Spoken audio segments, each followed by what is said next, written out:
বিশ্বনবী মুহাম্মদুল্লাহ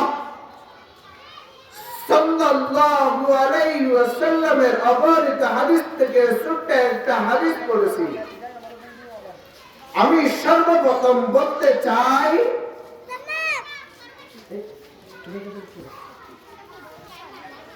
আমাদের অভ্যাসটা অনেক খারাপ। যখন ঢাকার উলামায়ে কেরামদের কাছে যখন টেলিফোন করা হয়, হুজুর যখন জিজ্ঞাসা করে দুপুরের সময় কে বয়ান করবে, এই টেলিফোনের আওয়াজ থেকে আওয়াজ দেয় আমাদের ইমাম সাহেব কিছু কথা বলবে। আস্তাগফিরুল্লাহ। মাগরিবের পর কে বয়ান করবে, আমাদের এলাকার কিছু হুজুররা টুকটাক কথা বলবে। আস্তাগফিরুল্লাহ। ঢাকার যে উলামায়ে কেরামগণ আসবেন এই মঞ্চের মধ্যে, আপনাদের ইমাম সাহেব এই মঞ্চের মধ্যে যে কথা বলবে, 1000 গুণ ডিফারেন্স থাকবে।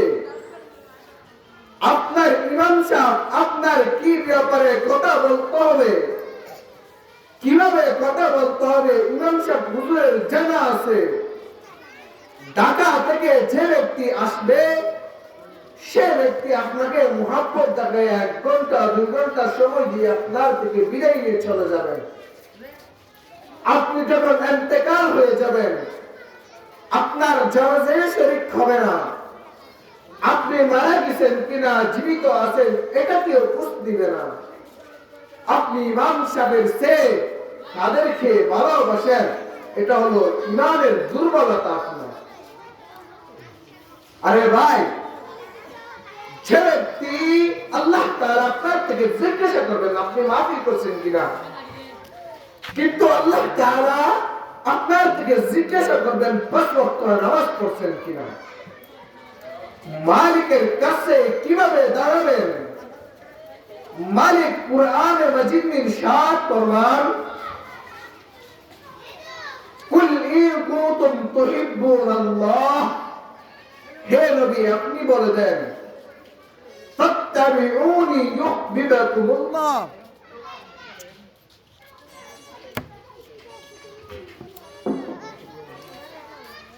ফাত্তাবিউনি ইউহিব্বুকুমুল্লাহ।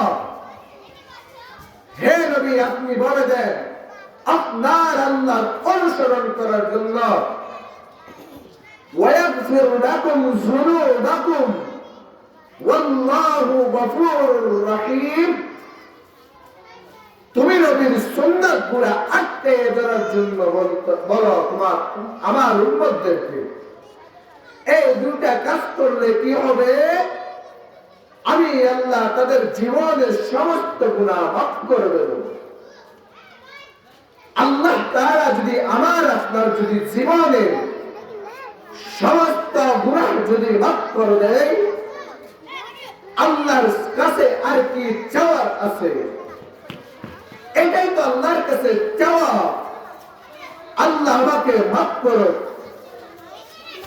আল্লাহর কাছে আর কিছু চাওয়া থাকে না। আল্লাহর কাছে একটা জিনিস চাওয়া থাকে, সেটা হলো আমার মালিক আমাকে মাফ করে দাও। মাওলানা কারীমের কাছে আর কিছু চাওয়ার নাই। মাওলানা কারীমের কাছে চাওয়া হলো একমাত্র, আমার আল্লাহ আমাকে মাফ করো। আল্লাহ তাআলা বলেন, হে বান্দারা, তোমরা যদি আমি আল্লাহকে ভালোবাসো, আমার নবীর যদি আমার হাবিবের যদি সুন্নাতগুলোকে যদি আঁকড়ে ধরে রাখতে পারো, তোমাদের জন্য আমি জান্নাতের সুসংবাদ রেখেছি। সুসংবাদ কেমন? তাও আল্লাহ তাআলা বলেন, হে বান্দারা, তোমরা যদি 5 ওয়াক্ত নামাজ পড়ো, তোমরা যদি হালাল আর হারাম মেনে যদি চলো, তোমাদেরকে আমি মাফ করে দেব। যে ব্যক্তি 5 ওয়াক্ত নামাজ পড়বে, সে ব্যক্তি আর ঘুষ খেতে পারে না।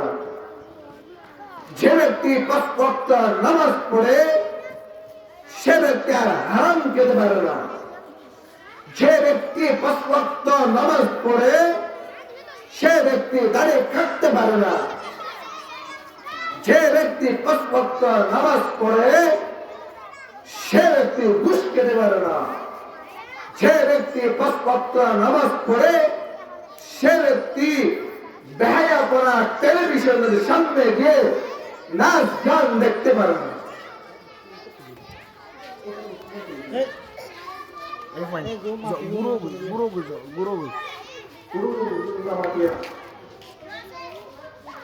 যে ব্যক্তি 5 ওয়াক্ত নামাজ পড়বে সে ব্যক্তি টেলিভিশনের সামনে গিয়ে বৈশা বৈশা নাচ গান দেখতে পারে না। যে ব্যক্তি 5 ওয়াক্ত নামাজ পড়ে সে ব্যক্তি গুণের হক খেতে পারে না। যে ব্যক্তি 5 ওয়াক্ত নামাজ পড়ে সে ব্যক্তি মার উপর নির্যাতন করতে পারে না। যে ব্যক্তি 5 ওয়াক্ত নামাজ পড়ে সে ব্যক্তি বাপের উপর জুলুম করতে পারে না। যে ব্যক্তি 5 ওয়াক্ত নামাজ পড়ে সে ব্যক্তি মানুষের উপর জুলুম করতে পারে না, মানুষ উপর নির্যাতন করতে পারে না।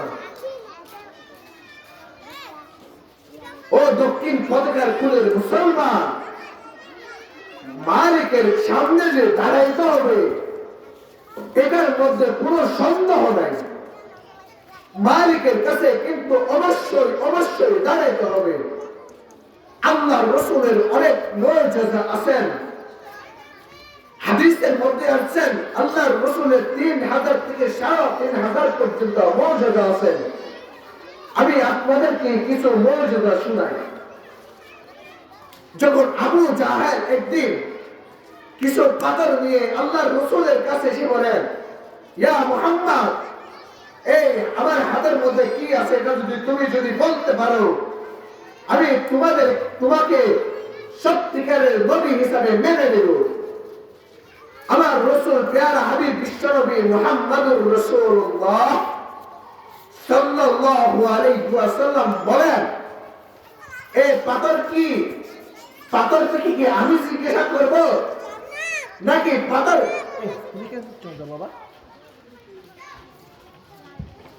পাথর থেকে কি আমি জিজ্ঞাসা করব এই পাথর থেকে, নাকি পাথর বলবে আমি মুহাম্মদ শেষ নবী নাকি বিশ্ব নবী? আবু জাহেল আশ্চর্য হয়ে গেল, এটা কেমন কথা? তখন বলতেছেন পাথর থেকে জিজ্ঞাসা করো। পাথর এখন জবাব দিবে। পাথর জবাব দেওয়া শুরু করলো, এটা হলো শেষ নবী বিশ্ব নবী মুহাম্মদুর রাসূলুল্লাহ সাল্লাল্লাহু আলাইহি ওয়াসাল্লাম। পাথর থেকে জবাব বাহির করে ভাই, পাথর জবাব দিতেছেন। আল্লাহ রাসূল জিজ্ঞাসা করলো না, পাথর বলতেছেন এটা হলো শেষ নবী বিশ্ব নবী মুহাম্মদুর রাসূলুল্লাহ সাল্লাল্লাহু আলাইহি ওয়াসাল্লাম।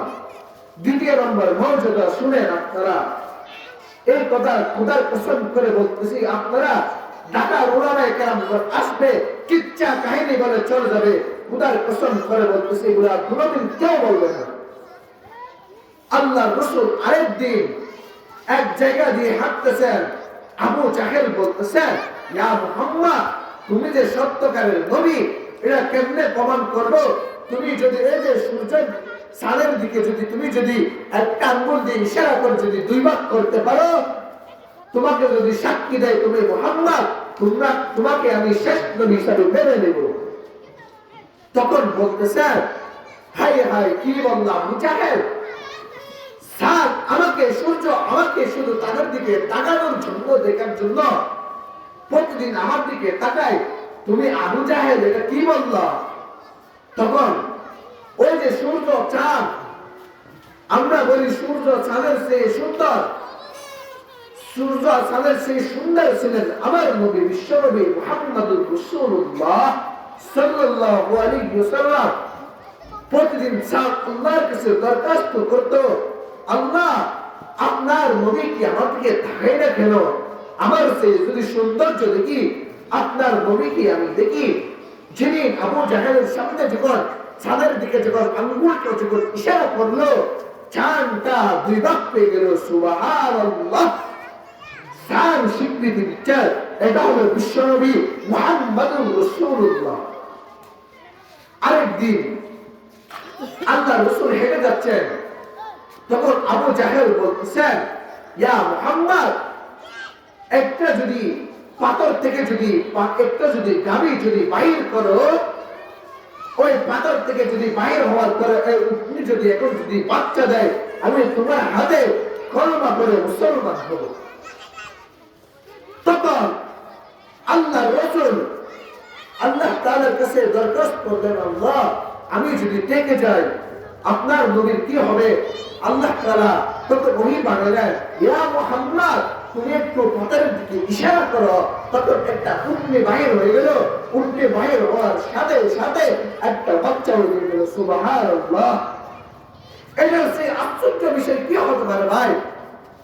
আরেকদিন তিনটা মুজিজা বলছি, আরো কিছু বলবো ইনশাআল্লাহ আপনাদেরকে। 4 নম্বর আল্লাহ রাসূলের মুজিজা হলো, আল্লাহ রাসূল একদিন হেঁটে যাচ্ছেন, তখন কাফেররা বলতেছেন, ইয়া মুহাম্মদ, ওই গাছটা যদি আপনাকে যদি সাক্ষী দেয় আপনি নবী, আমি আপনার উপর কলমা করে মুসলমান হব। তখন আল্লাহ রাসূল গাছের দিকে ইশারা করলো। তখন জিজ্ঞাসা করতেছেন, আমি কি গাছকে আসতে বলবো, নাকি গাছের কাছে গিয়ে তুমি বলবা তোমাকে মুহাম্মদ যেতে বলেছেন? তখন গাছের কাছে গিয়ে বলেন, ও গাছ, তুমি কি সত্যিকারে মুহাম্মদকে চিনো? তখন বলতেছেন, হায়াত চোখ অর্ধেক থেকে কেটে হা হা করে পা পা করে হেঁটে, ছোট বাচ্চা যেরকম হেঁটে হাও তা মা করে যায়, তখন গাছটা হেসে হেসে বলতেছেন, ও শেষ নবী বিশ্বনবী মুহাম্মদুর রাসূলুল্লাহ সাল্লাল্লাহু আলাইহি ওয়াসাল্লাম, এটা তো শেষ নবী। আর গাছটা সাক্ষী দেওয়ার পরে আবার গাছের জায়গায় গিয়ে আবার গাছটা আবার লেগে গেলেন। সুবহানাল্লাহ। একদিন সাহাবায়ে কেরামরা, তার বাসার মধ্যে কিছু নেই, তখন হযরত ওমর রাদিয়াল্লাহু তাআলা আনহু আল্লাহর রাসূলের দরবারের মধ্যে এসে বলেন, ইয়া রাসূলুল্লাহ, আমাদের কাছে তো কিছুই নেই। তখন হযরত ওমর রাদিয়াল্লাহু তাআলা আনহুকে বলেন, ইয়া ওমর, কারোর কাছে কি বকরি আছে কিনা দেখো, বকরি থাকলে এক গ্লাস তোমরা বকরি দুধ আনো তোমরা বকরি থেকে। তখন কোন বকরি আছে কিন্তু বাচ্চা নাই, কিভাবে বাচ্চা হবে? তখন বলল, ইয়া ওমর, তুমি একটা বকরি আমার কাছে এনে দাও, আমি বকরি থেকে দুধ বের করবো। সুবহানাল্লাহ। তখন একটা বকরি আনলো। বকরি আনার পরে যখন দুধের মধ্যে যখন আল্লাহ রাসূলের হাতটা যখন লাগিয়ে দিলেন, তখন বকরির থেকে এক গ্লাস দুধ নিয়ে 30-400 সাহাবা ছিলেন, তখন সব সাহাবায়ে কেরামদেরকে দুধ পিয়ালা করাইলো। এরপরে যতটুকু দুধ ছিল সব দুধ থেকে গেলেন। সুবহানাল্লাহ। আরেকটা 5 নম্বর আল্লাহ রাসূলের মর্যাদা শুনেন। ও যুবক ভাইয়েরা, যুবতী ভাইয়েরা, ও পর্দানিশী মা বোনেরা, ও যুবকরা, তোমাদের পায়ে হাত দিয়ে বলি, যেখানে আছো সেখানে আল্লাহ রাসূলের মর্যাদাগুলো তোমরা শোনো। তখন আল্লাহ রাসূল এক জায়গা থেকে আরেক জায়গাতে যাওয়ার সময় সাহাবায়ে কেরামরা, এক সাহাবা এসে বলেন, ইয়া রাসূলুল্লাহ, আমার বাসার মধ্যে আপনাকে দুপুরের খাওয়ার জন্য আমি আপনাকে দাওয়াত দিয়ে গেলাম। তখন আল্লাহর রাসূল যখন দাওয়াত কবুল করলো, অবশ্যই রাসূলুল্লাহ সাল্লাল্লাহু আলাইহি ওয়াসাল্লাম তার দাওয়াতের মধ্যে যাবেন। আল্লাহ রাসূলের সাথে 150 জন সাহাবায়ে কেরামরা ছিলেন, তাদেরকে নিয়ে তার বাসার মধ্যে গেলেন। তখন ওই সাহাবাটা আশ্চর্য হয়ে গেল, আমি মুহাম্মদকে একজনকে দাওয়াত দিয়েছিলাম, আজকে আসলো 150 জন আসলো, তাদেরকে কেমনে খাবার দেবো? ইয়া রাসূলুল্লাহ, আমার বাসার মধ্যে এক পেয়ালা শুধু গোশত আছে, বকরির গোশত, এগুলা দিয়ে আমি তাদেরকে কেমনে খানা দেবো? আল্লাহ রাসূল বলেন, ও সাহাবায়ে কেরামরা, তোমরা ওই পেয়ালাটা আমার সামনে আনো। তখন আল্লাহ রাসূলের সামনে যখন আনলো, আল্লাহ রাসূল একটু করে এই যে দুধে ওই বকরির মধ্যে একটু করে স্যাপ, আল্লাহ রাসূলের স্যাপ মুবারক যখন দিল, কুতু মুবারক যখন দিল, তখন ওই বকরি দিয়ে ওই 150 জন সাহাবায়ে কেরাম তার বাসার মধ্যে আরো যতটুকু খানা ছিল ততটুকু খানা ছিল। সুবহানাল্লাহ, হায় আফসোস, হায় বান্দা, তোকে কে ধোঁকা দিল, তোকে কে ধোঁকা দিল? দোকানের মধ্যে বৈশা বৈশা নামাজ ছেড়ে দাস। নামাজ যখন আল্লাহু আকবার বলে যখন দরিয়া হয়, আল্লাহ রাসূলের হাদিসের মধ্যে কি বলেন জানেন? মান আহাব্বা সুন্নতি ফাকাদ আহাব্বানি ওয়া মান আহাব্বানি কানা মাই ফিল জান্নাহ। ইয়া হাবিব, আপনার সুন্নাতগুলোকে যারা আটকে ধরবে তাদেরকে আমি মাফ করে দেব। শুধু তাই না, তোমার সাথে জান্নাতের মধ্যে তোমার সাথে থাকবে তারা। তোমার সুন্নাতগুলোকে যারা আটকে ধরবে তাদের সাথে তোমার সাথে জান্নাতের মধ্যে দাখিল হবে। ভাই, রাসূলের সাথে যদি জান্নাতে যেতে পারে তার শেষ সৌভাগ্যের বিষয় আর কি হয়? ও প্রত্যেকের কুলের মুসলমান, আপনাদেরকে আমি জানাইতে চাই, ভাই আপনি শেরবে গিয়ে চুল গুলা লম্বা করে রাখেন, কিন্তু আমার নবীর হাবিবের সুন্নাত গুলা দাড়ি গুলা সাইটা কাইটা যে আসেন, ভাই কিয়ামতের এই তোমার গুড়িটা যোগ তোমার যোগ তোমার দাও হামনাদি কথা বলবো না, মেরে বসে থাকবে, চলো না তোমাকে। আল্লাহ রাসূল যখন এক জায়গা থেকে যখন আরেক জায়গাতে যাচ্ছেন, সাহাবায়ে কেরামদেরকে বলতেন, মান আহাব্বা সুন্নতি ফাকাদ আহাব্বানি ওয়া মান আহাব্বানি কানা মাই ফিল জান্নাহ। যে ব্যক্তি আমার সুন্নাতগুলোকে আটকে ধরবে, আমি আমার সাথে তাদের সাথে জান্নাতের মধ্যে দাখিল করাই দেব। শুধু তাই না, পুল সিরাতেও কেমন ভাবে পার করে দিবেন আল্লাহ তাআলা তাও বলেন। আমার হাবিবকে যদি কেউ যদি পছন্দ করে, মহব্বত করে, তারা কেমনে, এই আমি আপনাদেরকে একটা মেসাল দিই, বিজলি বাজে, আপনি দেখতে দেখতে সেকেন্ডের ভিতর এক প্রান্ত থেকে আরেক প্রান্তে চলে যায়, তাও যদি আপনারা যদি না বুঝেন, ভাই কক্সবাজারে যান, আপনি 1 মিনিটে 10 তারা 50 তারা পর্যন্ত লিফট দিয়ে যদি চলতে পারেন, যে মালিকের আন্ডারে দুনিয়া আসমান জমিন সমুদ্র সৈকত সবকিছু চলে, সে মালিক কি পারেন না? ওই মালিক যিনি আসমানের মালিক, জমিনের মালিক, সবকিছুর যিনি একজন মালিক, তার কি কথা কি একটুকে তোমাদের স্মরণ পড়ে না? ফজরের সময় তুমি কেমনে ঘুমাইয়া থাকো? হাই না ফরমান, মালিকের সামনে তোর কি দাঁড়াইতে হবে, এটা কি তোর কি একটু কি জানা নাই? মালিকের কাছে কিন্তু অবশ্যই দাঁড়াইতে হবে। আরে ভাই, আমার আপনার বিচার করবে, তাই না? কুকুর, শুকুর, গরু সমস্ত কিছুর বিচার করবে আল্লাহ তাআলা। যে সিংওয়ালা গরু সিং ছাড়া গরুর উপর জুলুম করেছিল, আল্লাহর দরবারের মধ্যে যখন সবাই যখন দাঁড়াইবে, ওই সিংওয়ালা গরু সিং ছাড়া গরুর উপর যে জুলুম করেছিল, ওই সিং ছাড়া গরুকে সিং তুলে দিবে আল্লাহ তাআলা, সিংওয়ালা গরুর উপর জুলুম করবে, তারপরে আল্লাহ তাআলা বলবেন, তোমরা তোমরা মাটি হয়ে যাও। কিন্তু আমি আপনি কিন্তু মাটি হতে পারবো না।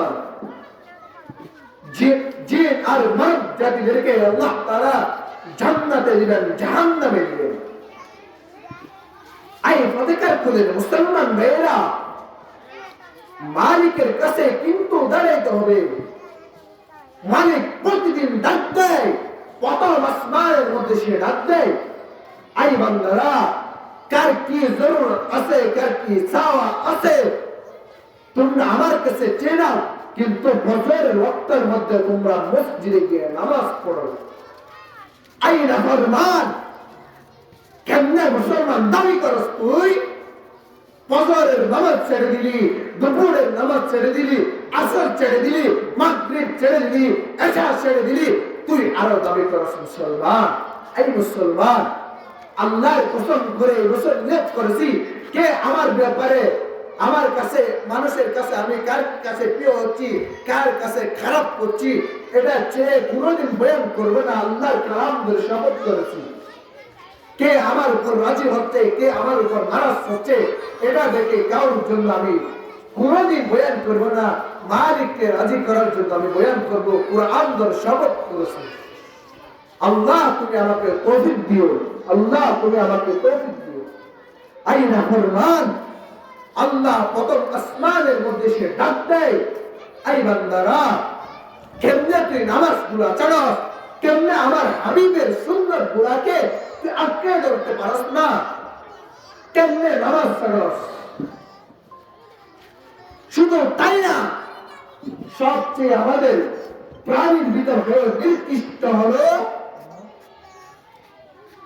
কুকুর আর শুকুর শুকুর যখন আমি কিতাবের মধ্যে পড়েছি শুকুর যখন একটু একটু যখন চোখ গুলা যখন খুলে আল্লাহর কাছে দরখাস্ত করেন আল্লাহ আমার সামনে যেন বেনামাজির চেহারাটা না দেখে তুমি মালিক মালিকের কাছে দরখাস্ত করেন মালিক তুমি আমাকে বেনামাজির ফজর না পড়নেওয়ালা যুবকদের চেহারাটা আমাকে তাকাইও না কুকুর বাড়ি বাড়ি ঘুরে মালিকের কাছে দরখাস্ত করে মালিক তুমি আমাকে বেনামাজির চেহারাটা একটু তাকাইও না কত খারাপ করে কত নির্দিষ্ট হলে তারা কত নির্দিষ্ট হলে তাদের জন্য কুকুর আর শুকুর বন্ধুয়া করে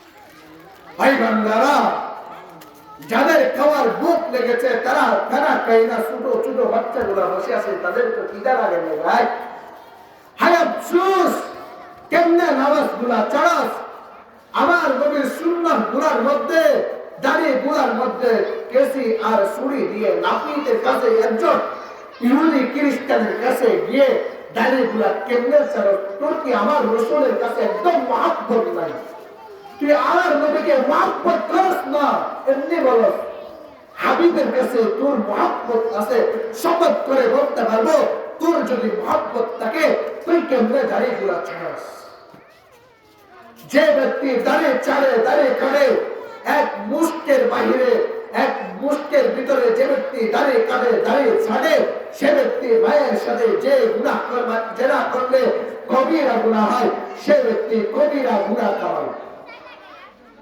এখানে অনেক পুরামায়ে কেরামগণ আছেন কোন যদি একতলাপ তাকে আমার সাথে আসেন আমি বলে দেব দাঁড়িয়ে রাখা সুন্নত না দাঁড়িয়ে রাখা ওয়াজিব দাঁড়িয়ে রাখা ওয়াজিব দাঁড়িয়ে রাখা ওয়াজিব যে ব্যক্তি দাঁড়িয়ে খাটবে যে ব্যক্তি দাঁড়িয়ে ছাড়বে যে ব্যক্তি দাঁড়িয়ে উপর গুড় লাগাবে সে ব্যক্তি মায়ের কাছে যেরকম জেরা করবে যে বদুয়া কামায় সেরকম গুনাহ কামাইতে থাকবে আই বান্দা খবরের মধ্যে যে যেতে হবে তোর কি মন নাই তোমার প্রতিদিন 5টা জিনিস নিয়ে রাখবে আনা বাইতুল গুরবা আমি অপরিচিত ঘর আনা বাইতুল ওয়াহদা আমি একাকী ঘর আনা বাইতুল দূর আমি সবকিছুর ঘর আনা বাইতুল তুরাব আমি মাটির ঘর প্রতিদিন ডাকতে খবর আমি অপরিচিত ঘর আমি একাকী ঘর আমি সবকিছুর ঘর আমি মাটির ঘর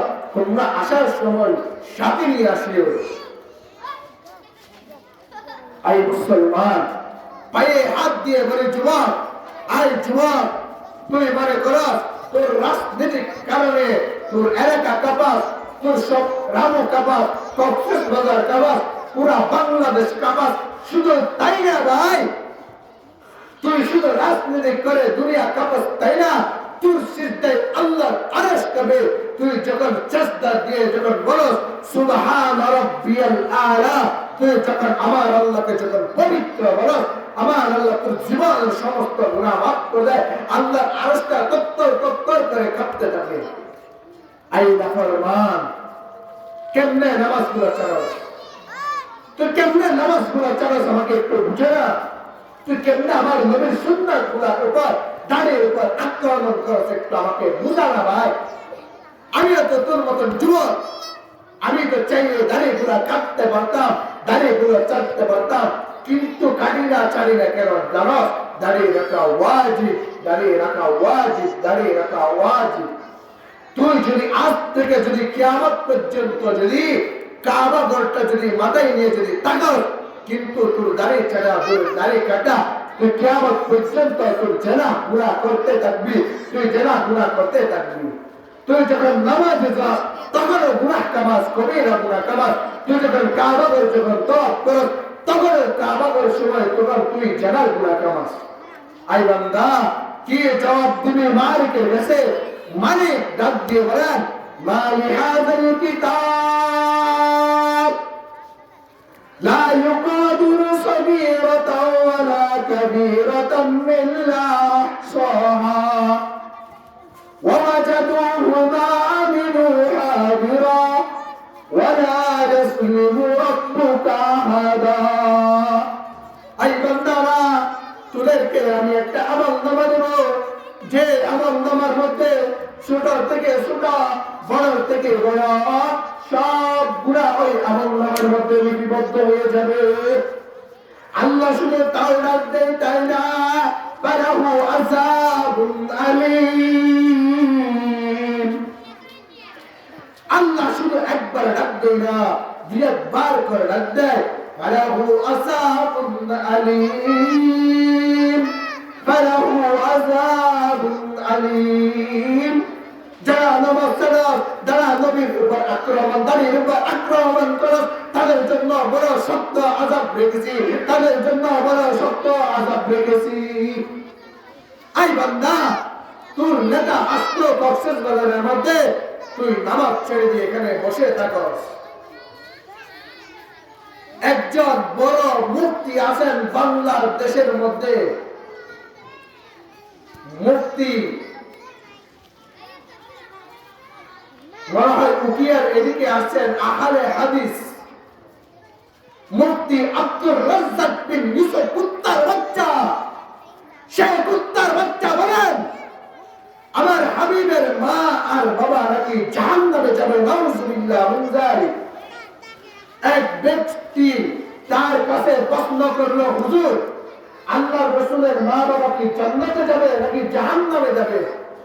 তখন একজন বড় মুফতি আহলে হাদিস তিনি বলতেছেন, আল্লাহর রাসূলের মা বাবা জাহান্নামে যাবে, নাউযুবিল্লাহ মিন যালিক।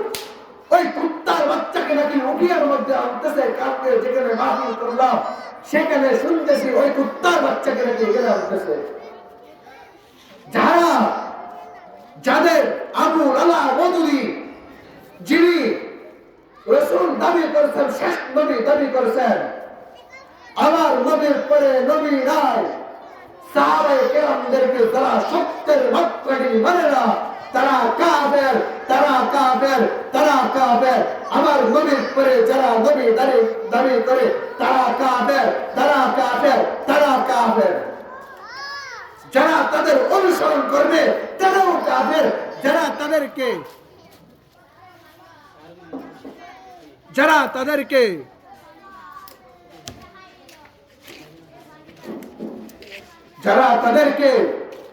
কাফের বলবে না, তারাও কাফের। আই মুসলমান, যারা সাহাবায়ে কেরামদেরকে সত্যের মাত্রায় মানে না, তারা কাফের, তারা কাফের, তারা কাফের। যারা তাদের অনুসরণ করে তারাও কাফের, যারা তাদের অনুসরণ করে তারাও কাফের। আইনা ফরমান, কি বুঝলি? তুই মনে করতেছিস বেঁচে যাবি? না, বাঁচতে পারবি না। মালিকের কাছ থেকে তুই বাঁচতে পারবি না। মালিকের আযাব কিন্তু বড় আযাব। আল্লাহর রাস্তে যুবক যুবতীরা, ছোট বড় সবাইকে যারা বালেগ হয়েছে, প্রত্যেক মুসলমানের উপর 5 ওয়াক্ত নামাজ ফরজ, প্রত্যেক ব্যক্তির উপর 5 ওয়াক্ত নামাজ ফরজ।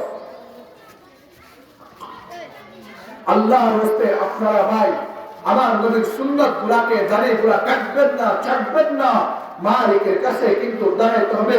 কিন্তু কুত্তা কুকুর খানা খায়, কুত্তা কুকুর জেবা করে, কুত্তা কুত্তা কুকুর কিন্তু ঘুমায়, কুত্তা কুকুরের কিন্তু সহবাস করে, তুইও ঘুমাস, তুইও সহবাস করস, তুইও সবকিছু করস, তোর আর কুত্তা কুকুরের মধ্যে একটাই পার্থক্য, কুত্তা কুকুর কিন্তু মানুষ না, তিনি নামাজ পড়ে না, তুই নামাজ না পড়লে তুই কুত্তা কুকুর হচ্ছে কেন? আল্লাহর রাস্তায় ভাইয়েরা 5 ওয়াক্ত নামাজ পড়বেন। যা কিছু বলেছি আল্লাহ তাআলা সর্বপ্রথম আমাকে আমল করার তৌফিক দান করুক, আপনাদের সবাইকে আমল করার তৌফিক দান করুক। আল্লাহ তাআলা সবাইকে 5 ওয়াক্ত নামাজ বাড়ায় দেন, আমার নবীর সুন্নাতগুলোর উপর চলার তৌফিক দান করুক। আল্লাহ তাআলা সবার সাথে জান্নাতে যাওয়ার তৌফিক দান করুক, সবার সাথে জান্নাতে যাওয়ার তৌফিক দান করুক, সবার সাথে জান্নাতে যাওয়ার তৌফিক দান করুক। আসসালামু আলাইকুম ওয়া রাহমাতুল্লাহি ওয়া বারাকাতুহু।